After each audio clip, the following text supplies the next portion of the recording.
बिस्मिल्लाहिर्रहमानिर्रहीम। अस्सलाम वालेकुम नाज़रीन, आप यूट्यूब चैनल देख रहे हैं। मैं इमरान खान हूँ। थोड़े दिन के बाद ये वीलॉग है और रीज़न आपको पता है, मैं गिरफ़्तार हो गया था। अब जिस केस में मैं गिरफ़्तार हुआ था उस केस के ऊपर मैं बात नहीं कर सकता। वजह यह है कि जस्टिस जनाब बाकर अली नजफ़ी साहब की अदालत के अंदर ये मामला गया और उन्होंने बुलाया फ़रीक़ैन को, और वहाँ पे इस मामले को हल निकालने के लिए फ़रीक़ैन को बाउंड किया गया और हलफ लिया गया कि जब तक ये मामला एक अदालत के अंदर चल रहा है और जब तक ये कानूनी मामला आगे बढ़ते हैं तो इसको पेंड किया जाएगा, और उस बीच में फ़रीक़ैन इसके ऊपर किसी किस्म की बयानबाजी नहीं करेंगे। बाकी आप लोगों को सब पता है, आपको आइडिया है कि हुआ क्या, कैसे हुआ, किसने किया, क्यों हुआ, वो सारा कुछ आपको पता है। मैं इस पर बात ज़रूर करूँगा, लेकिन जो हलफ मैंने लिया है उसको भी पूरा ज़रूर करूँगा। कुछ चीज़ें मुझे आपके साथ शेयर करनी है और आपको बतानी है, लेकिन सबसे पहले तो मैं शुक्रिया अदा करूँगा। आप सबका शुक्रिया, आप सबका दिल की गहराइयों से शुक्रिया। आप लोगों ने इस बीच में मुझे ख़रीदा है, मुझे आपने ख़रीदा है। मुझे नहीं पता था मेरे साथ बाहर क्या चल रहा है। अब जब आप पकड़े जाएं तो आपको क्या पता बाहर क्या चल रहा है, लेकिन मुझे आज सारा दिन वो देखने का मौका मिला। ईद का दिन है, आप सबको बहुत बहुत ईद मुबारक भी हो। मुझे सारा दिन देखने का मौका मिला कि आप लोग क्या कर रहे थे। मुझे देखने का मौका मिला कि मेरे दोस्त क्या कर रहे थे। मैं आप सबका फ़र्दन शुक्रिया अदा करना चाहता हूँ। आप इतने सारे हैं, मैं अकेला हूँ, मुझे आप सबके नाम भी नहीं पता, लेकिन जो सुन रहा है आपका बहुत शुक्रिया। वकला का बहुत शुक्रिया, बार्स का बहुत शुक्रिया। मैं जहाँ जाता था वो मेरे साथ खड़े होते थे, खड़े होकर पाकिस्तान जिंदाबाद का नारा लगाते थे। उन सब का बहुत शुक्रिया।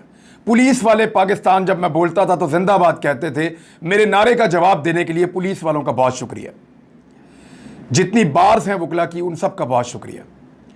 जो सहाफ़ी खड़े रहे, डटे रहे, उन्होंने मेरा साथ दिया, मेरी हिम्मत बंधाई और इसको रिपोर्ट करते रहे, वाक़यात को बताते रहे, उन सब का बहुत शुक्रिया। मैं नाम नहीं लेना चाहता, एक का नाम लूँगा तो सबका नाम कैसे लूँगा मैं। आप इतने ज़्यादा हैं, इतने सारे हैं कि मैं सिर्फ आपका शुक्रिया अदा कर सकता हूँ। जिन सियासी शख्सियात ने आवाज़ उठाई, बात की, उन सब का बहुत शुक्रिया। मेरे दोस्तों का, मेरे रिश्तेदारों का, उनका भी बहुत शुक्रिया। सिविल सोसाइटी का, आम लोगों का, सोशल मीडिया पे आवाज़ उठाने वालों का बहुत शुक्रिया।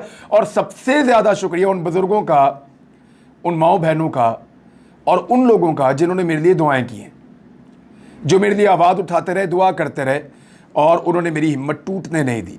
अल्लाह रब्बुल इज़्ज़त की तरफ से आती है जो भी आजमाइश आती है, याद रखिएगा, कोई किसी का कुछ नहीं बिगाड़ सकता जब तक कि अल्लाह रब्बुल इज़्ज़त ना चाहे। कोई किसी को एक लम्हे के लिए कुछ नहीं कर सकता जब तक कि अल्लाह ताला ना चाहे। और मेरा ये मानना है और मेरा ये ईमान है कि मेरा अल्लाह अपने आदमी के ऊपर कभी इतना बोझ नहीं डालता जितना वो ना उठा सके। वो कभी इंसान को ऐसी आजमाइश में नहीं डालता जिसकी उसने उसको हिम्मत ना दी हो कि वो उसमें से निकल आए या उस पर पूरा उतरे। तो अल्लाह ताला, अल्लाह रब्बुल इज़्ज़त, वो बड़ा मेहरबान है, बहुत ताकतवर है, सारी ताकत उसके पास है। एक जुमला मैं आपको सिर्फ बता दूं, क्योंकि मैं केस के ऊपर तो बिल्कुल बात नहीं करूंगा और ना मैं कर सकता हूं, क्योंकि मैं कानूनी तौर पे बाउंड हूं। और मेरे वकला ने आज भी मुझे, मियां अली अशफाक साहब का फ़ोन आया, एक तो उन्होंने मुझे बड़ी डेंजरस चीज़ बताई जो मैं आपके साथ शेयर करूंगा, और मुझे पहले बतानी चाहिए ताकि रिकॉर्ड के ऊपर रहे, जब वो कार्रवाई मेरे खिलाफ हो तो वो रिकॉर्ड के ऊपर रहे कि क्या करने जा रहे हैं और कौन लोग करने जा रहे हैं, वो मैं आपको बताऊँगा। लेकिन वो आज भी मुझे फ़ोन करते कहते रहे कि यार इन केसेस के ऊपर प्लीज़ आपने बात नहीं करनी और इस पर कोई फरीक बात नहीं करेगा। मैंने कहा जी बिल्कुल ठीक है, मैं बात नहीं करूंगा, मैं अपना वादा पूरा करूंगा, क्योंकि वादा पूरा करने के चक्कर में ही तो ये मैं वादा ही तो पूरा करता हूं। असल में मामला ये है।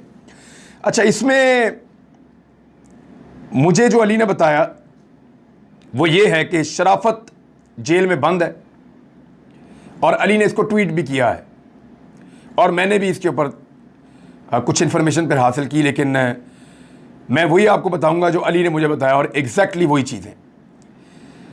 शराफत से जेल में आकर मिले हैं कुछ लोग, दो बहुत ताकतवर लोग, एक कोई बड़ा पुलिस वाला और एक कोई और शख्सियत थी। ये उसको जाकर जेल में मिले हैं और उसको संगीन नताइज की धमकियां दी हैं कि तुमने कुछ भी नहीं किया, तुम इतने दिनों से जेल में पड़े हो और बाहर नहीं निकल सकते, तो तुम सोचो कि हम तुम्हारा क्या कुछ कर सकते हैं। और उसके बाद उन्होंने उसको 3 ऑप्शंस दिए मेरे वकील के मुताबिक। पहला ऑप्शन ये दिया कि तुम ये कहो कि किसी लड़की को इमरान रियाज खान ने कत्ल किया और कत्ल करके कहीं पे दफन किया हुआ है, ज़मीन में दबाया हुआ है। हम तुम्हें जगह बताएंगे, वहां जाकर तुम निशानदेही कर दोगे और हम तुम्हें छोड़ देंगे, फिर हम जाने और इमरान रियाज खान जाने। एक ऑप्शन ये दिया गया। उसको दूसरा ऑप्शन ये दिया गया कि इमरान खान मंशियात की कंसाइनमेंट्स के ऊपर डील करता है, यानी मंशियात का डीलर है, और हम तुम्हें नाम बताएंगे, तुम बंदों के नाम लोगे और उन बंदों को हम इमरान खान के साथ नत्थी करके जोड़ के हम जाने और वो जाने और तुम निकल जाओ बीच में से। और तीसरा ऑप्शन उसको ये दिया गया कि तुम ये कहो, अब ये मुबैना तौर पे ये सारी कहानी मेरे तक दो ज़राए से पहुंची है, लेकिन मैं जो बिलीव कर रहा हूँ, मियाँ अली अशफाक जो मेरे कौंसल थे, जो सारे मामला देख रहे थे कानूनी और इस केस को लड़ रहे थे, मेरा बचपन का दोस्त भी है, इसलिए मैं उस पर बहुत मेरा ट्रस्ट है। तो उसने मुझे बताया कि तीसरा ऑप्शन ये है कि इमरान खान कलअदम तंजीमों की फंडिंग करता है। इन तीनों में से कोई एक चीज़ शराफत लिख कर दे हलफनामे पे और फिर उसको छोड़ेंगे और मुझे पकड़ेंगे इसके बदले में, या इस केस में मुझे उलझाया जाएगा या फंसाया जाएगा। बाकी ये चीज़ अब हमारे तक पहुंच गई है, मेरी जिम्मेदारी थी मैं आपको बता दूं। अगर इन केसों में या इस तरह से मिलता जुलता कोई केस मुस्तकबिल में कोई बने या बनाया जाए तो आप समझ जाएं कौन कर रहा है, क्या कर रहा है, कैसे कर रहा है। वैसे इन चीज़ों से फ़र्क नहीं पड़ता। कुछ लोग ये कहते हैं कि सॉफ्टवेयर अपडेट हो जाते हैं। देखें, जिसके अंदर हुब्बुल वतनी की विंडो डाउनलोड हुई हो ना, उसको कोई सॉफ्टवेयर अपडेट नहीं कर सकता। मैं फिर आपको बता रहा हूं कि जिसकी विंडो में हुब्बुल वतनी हो ना, उसको कोई सॉफ्टवेयर अपडेट नहीं कर सकता। ये आप लोग जानते हैं, ये मेरे तमाम लोग जानते हैं, उन्हें पता है कि ऐसे नहीं हो सकता। मैं सिर्फ ये अदालती हुक्म की वजह से एक सर्टेन टाइम पीरियड तक कुछ चीजें आपको नहीं बताऊंगा, लेकिन अल्लाह रब्बुल इज्जत की ज़ात सबसे बड़ी है। जब मैं स्वाद से निकल रहा था ना, तो मुझे काफ़ी आइडिया था कि मैं अरेस्ट हो सकता हूं। तो मैंने अपने जो साथी हैं, अजब खान मेरे साथ होता है, उसको और अली नवाज, मैंने इनको कहा, मैंने कहा यार आप लोग ये सामान लपेटो चलें। तो उनको आइडिया नहीं था कि अचानक हम निकल जाएंगे। मुझे बुखार भी था 2 दिन से, तो थोड़ा मैं बेहतर हुआ, तो मैंने नाश्ता किया। मैंने कहा सामान लपेटो चलें। मैंने कहा साहब किधर जाना है? तो मैंने कहा चलो दुनिया को दिखाते हैं कि सबसे बड़ा और ताकतवर अल्लाह है। ये जुमला बोलकर मैं हल्फन आपको कह रहा हूं, ये जुमला बोलकर मैं स्वाद से निकला था कि चलो दुनिया को दिखाते हैं कि सबसे ताकतवर और बड़ा अल्लाह है, और वही है। और मैंने इन दिनों में दोबारा इस चीज़ का एक्सपीरियंस किया। कोई एक्सपीरियंस की ज़रूरत नहीं है, सबको पता है, वैसे ही हमारा ये ईमान है। आप सबका एक मरतबा फिर बहुत बहुत शुक्रिया, बहुत शुक्रिया आपका। आपने ख़रीद लिया मुझे, आप लोगों ने मुझे ख़रीद लिया। मैं ये कर्ज उतारने की कोशिश करूंगा रहती ज़िंदगी तक इसकी कोशिश करूंगा। खबरों पे आते हैं जी वापस, और पहली खबर ये है, एहसन इकबाल को भेरा पे जिन हालात का सामना करना पड़ा, उस फैमिली ने घर में आकर मुलाकात की और माफ़ी मांग ली। बेवकूफ़ समझते हैं, क्या समझते हैं? हमें अकल नहीं, हमें पता नहीं चलता। ये ऐसे हो सकता है कि वो लोग पब्लिक प्लेस पे खड़े होकर अपनी सिक्योरिटी को रिस्क में डाल के एक वफाकी वजीर को चोर चोर के नारे लगाएं और बाद में उनके घर जाके माफ़ी मांग लें? ऐसे होता है?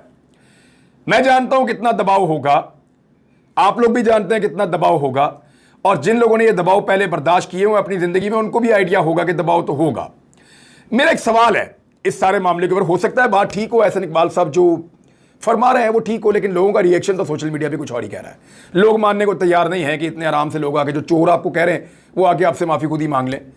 हालात नॉर्मल नहीं हो सकते उन लोगों के लिए, ये क्लेम किया जा रहा है। मेरा ये कहना है कि क्या नवाज शरीफ आज तक बरतानिया में किसी एक आदमी से माफ़ी मंगवा सका जिसने नवाज शरीफ को चोर कहा, डाकू कहा, गद्दार कहा, कुछ भी कहा? मियाँ नवाज शरीफ साहब की रोज़ वहाँ पे इज्जत अफजाई करते हैं ना लोग। जब मियाँ साहब बाहर निकलते हैं, उनकी फैमिली बाहर निकलती है, पीछे लग जाते हैं, चोर चोर, डाकू डाकू, रोज़ लोग कहते हैं। कोई एक आया जिसने आकर मियाँ साहब से मुलाकात की हो, माफ़ी मांगी हो कि मियाँ साहब माफ़ी चाहते हैं, आपको चोर नहीं कहना चाहिए था? वो शयान अली जो चोर कहता था, वो रोज़ाना पीछे पीछे फिरता है मियाँ साहब के। हर एतवार को, हर हफ्ते को वो पिज़्ज़ा और बर्गर लेके और बोतल पकड़ के जाके मियाँ साहब के घर के बाहर खड़े होकर नारे लगाते हैं। तो वहाँ तो किसी ने माफ़ी नहीं मांगी, और वहाँ पे तो आप माफ़ी का मुतालबा भी नहीं करते। आप लोगों के चादर और चार दीवारी का तकद्दुस पामाल करते हैं, लोगों के घरों के अंदर घुस जाएं तो ठीक है, आप माफ़ी नहीं मांगेंगे। यानी लोगों की निजी ज़िंदगी के ऊपर आप हमला कर दें, आप मुखालिफ सियासतदानों पर आवाज़ें कसें, आप यानी उनको मुखालिफ सियासतदान को एक आवाज कोई कस देना तो आप लोग कहते हैं कमाल हो गया, ये पब्लिक रिएक्शन है। पब्लिक रिएक्शन है, कमाल हो गया। अपने हलकों में कैसे जाओगे? लोग अंडे और टमाटर मारेंगे इमरान खान को, ये आपकी ख्वाहिश थी, ये आपकी लीडरशिप कहती रही एहसन इकबाल साहब कि इमरान खान को अंडे और टमाटर मारे जाएंगे, आपकी लीडरशिप कहती रही है। लेकिन इमरान खान जहां जाते हैं पब्लिक में लोग खुश होते हैं, आप जाते हैं लोग चोर चोर कहते हैं। वजह क्या है? लंदन में आप क्यों नहीं लोगों से कहते माफी मांगो आके? वहां कोई नहीं आके माफी क्यों नहीं मांगता? क्योंकि वहां पे उनके ऊपर वो प्रेशर और दबाव नहीं होता।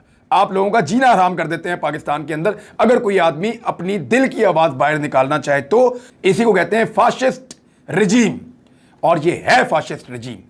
इंपोर्टेड हुकूमत को बचाने के लिए, अपने आप को कायम रखने के लिए कुछ चीजें जो हैं वो बहुत इंपॉर्टेंट हैं। वहां तो लंदन में तो नमाज नहीं पढ़ सकते पब्लिक के अंदर जाके, ये तो सूरत हाल है वहां पे। अभी आप लोगों की पूरी काबीना गई थी, पब्लिक में निकल नहीं सके। पूरे यूरोप के अंदर आपके लोग नहीं निकल के पाकिस्तानियों को वहां फेस कर सकते, ना आप लोग फिर सकते हैं, ना मिल सकते हैं लोगों को। लोग वहां पे आपको गालियां देते हैं पाकिस्तानी, क्योंकि उनको पता है कि वहां की हुकूमतें चोर कहने पे, डाकू कहने पे, किसी के ऊपर मुंह से बात करने के ऊपर ये जमहूरी हक समझती हैं और इसके ऊपर किसी किस्म का पर्चा FIR ये चीजें नहीं करवाते। इंपोर्टेड सरकार की ज़िमनी इंतखाबात में हालत बहुत पतली हो गई है। वो ऐसे कि इमरान खान साहब के जलसे आपने देख लिए हैं, मैंने तो आज फुटेज निकाल के देखी है। लोग कीचड़ के अंदर खड़े हुए हैं, बारिश के अंदर खड़े हुए हैं, जलसे कर रहे हैं, और बहुत बड़े बड़े जलसे कर रहे हैं। उधर मरियम नवाज ने पूरा जोर लगा लिया, लोग निकलने को तैयार ही नहीं। जिन लोगों को जमा करके पूरे सरकारी वसाइल लगा के जलसों में लाया जाता है, वो भी कोई इधर फिर रहा है, कोई उधर फिर रहा है, कोई अपना खा रहा है, कोई पी रहा है, कोई आपस में बातें कर रहा है। लोगों ने अपनी अपनी पंचायत लगाई हुई है जलसे के अंदर। यानी यहां से पता चलता है कि लोग वोट डालने के लिए PMLN को तैयार नहीं है। अब उसका बंदोबस्त क्या किया जा रहा है? पाकिस्तान तहरीक इंसाफ ने बार बार इल्जाम लगाए हैं। बाबर ऐवान ने बाकायदा ये बताया कि हमने इन सबूतों को इकट्ठा किया और उनको देखा, और उसके ऊपर उन्होंने ट्वीट्स भी किए हैं। और यास्मीन राशिद पहले भी कर चुकी हैं कि 15-15, 20-20 हज़ार वोट जो हैं वो दूसरे हलकों से लाकर इन 20 हलकों के अंदर ठूसे जा रहे हैं, ताकि जो लोटे हैं, जो इलेक्शन लड़ रहे हैं, ये वोट उनको डलवाकर जितवाया जा सके 2 नंबर तरीके से। तो अब ये 2 नंबर तरीके से इलेक्शन अगर जीता गया तो जीता गया। इलेक्शन कमीशन ऑफ पाकिस्तान हो जाए, या बहुत ताकतवर शख्सियात हो जाए, या ब्यूरोक्रेसी हो जाए, सारा का सारा निजाम ऐसा लगता है कि हमजा शहबाज को इलेक्शन जितवाने के चक्कर में है। और ये दिखाई दे रहा है। मैं बतौर रिपोर्टर आपको मैं भी कह रहा हूं, बेशुमार रिपोर्टर और भी कह रहे हैं, बहुत सारे सहाफी बार बार कह रहे हैं कि यहां पे हमजा शहबाज की हुकूमत को बचाने के लिए, ताकि इंपोर्टेड सरकार जो वफाक में बनी हुई है वो बनी रहे, वो कायम रहे। और ये जो चूं का मुरब्बा पाकिस्तान में इस वक्त हुकूमत कर रहा है, इतनी सारी जमातों का, को 15-16 जमातें इकट्ठी हो गई हैं, और वो पाकिस्तान की अवाम को रोजाना की बुनियाद पर पीस रहे हैं महंगाई के जरिए से। उनकी हुकूमत कायम रह सके, क्योंकि अगर पंजाब गया तो सब गया। पंजाब के अंदर पूरे के पूरे वसाइल और ताकत इस्तेमाल की जा रही है। मेरी इतला के मुताबिक पेट्रोल की कीमत कुछ कम करेंगे अब ये, और वो कम इसलिए करेंगे ताकि ये हुकूमत बचाई जा सके, और ये हुकूमत बचाने के लिए वो पेट्रोल की कीमत कुछ कम करेंगे ताकि इलेक्शन से पहले लोगों को एक अच्छा जेस्टर दें। बहरहाल 100 रुपया तो इन्होंने पेट्रोल बढ़ा दिया, और इससे ज्यादा इन्होंने बढ़ा दिया है डीजल। मरियम नवाज ने कहा कि आलमी मार्केट में $1 भी अगर पेट्रोल सस्ता हुआ ना, $1 भी, तो शहबाज शरीफ रिलीफ देंगे। लगभग $25 के करीब सस्ता हो चुका है। $100 से कम भी प्राइस आई है कुछ बीच में, $100 से कम भी प्राइस आई है बीच में। इन्होंने तो $1 नहीं बढ़ाया, $100 बल्कि बढ़ा दिया। यानी इतना झूठ, लोगों को इतना फ्रॉड, लोगों के साथ इतनी बेईमानी। इमरान खान के दौर में आप मईशत के अदाद शुमार उठाकर देखें जो शहबाज शरीफ के दौर में छपे हैं, तो रश्क आता है कि कमाल काम किया था उन्होंने। और इस दौर के अंदर इन्होंने जो तबाही फेरी है, बेड़ा गर्क करके रख दिया पाकिस्तान की मईशत का, कुछ पल्ले नहीं छोड़ा, गरीब आदमी को पीस के रख दिया इन्होंने। पेट्रोल कहां चला गया, घी कहां चला गया, आटा कहां चला गया, गैस की कीमत कहां चली गई, लोड शेडिंग कहां से कहां लेकर चले गए, इंडस्ट्री बंद हो गई, हजारों लोग बेरोजगार हो गए एक एक शहर के अंदर। बेड़ा गर्क किया इन्होंने। एक्सपोर्ट्स आपकी कहां गई, रेमिटेंसेज आपके कहां जाएंगे, टैक्स कलेक्शन का क्या करेंगे, और सख्त तरीन शराइत जो है IMF की, वो इन्होंने तस्लीम कर दी। अब राणा सनाउल्लाह का स्टेटमेंट आप देखें कि $100 कीमत बढ़ाने के बावजूद शराइत पूरी नहीं हो रही IMF की, क्योंकि पाकिस्तान की मार्केट रुक चुकी है, पाकिस्तान के लोगों का ट्रस्ट खत्म हो चुका है, पाकिस्तान के लोगों को सिस्टम पे एतबार नहीं रहा। लोग ये चाहते हैं कि उनको हक दिया जाए और वो इलेक्शन के जरिए से फैसला करें कि पाकिस्तान में किसकी हुकूमत होगी। लेकिन यहां तो बहुत बड़ी धांधली के इंतजाम दिखाई देते हैं, जिसपे शाह महमूद कुरैशी साहब ने कहा कि अब धांधली हुई अगर ज़िमनी इंतखाबात में तो श्रीलंका जैसे हालात हो जाएंगे। लोगों को कब तक चुप करवाया जा सकता है, ये सवाल उठाया जा रहा है। IMF और पाकिस्तान कर्ज पैकेज की बहाली के करीब पहुंच गया है और उसमें जो शराइत हैं जो पाकिस्तान ने तस्लीम किए हैं उसमें अखराजात कम किए जाएंगे, यानी आपके तरक्याती अखराजात भी कम हो सकते हैं, दीगर अखराजात भी कम हो सकते हैं। तो बहुत सारे ऐसे प्रोजेक्ट जो चल रहे थे हो सकता है वो आइंदा ना चल रहे हों। तवानाई की कीमतें जो है उनके अंदर इजाफा, तवानाई की कीमत जब बढ़ती है तो पाकिस्तान की इंडस्ट्री नीचे जाएगी, पाकिस्तान का गरीब आदमी पिसेगा, पाकिस्तान का मेहनत कश पिसेगा और पाकिस्तान की तरक्की रुकेगी उससे, और टैक्स वसूलियां ज़्यादा की जाएंगी। कैसे करेंगे जब तरक्की नहीं हो रही तो टैक्स कहाँ से लेंगे?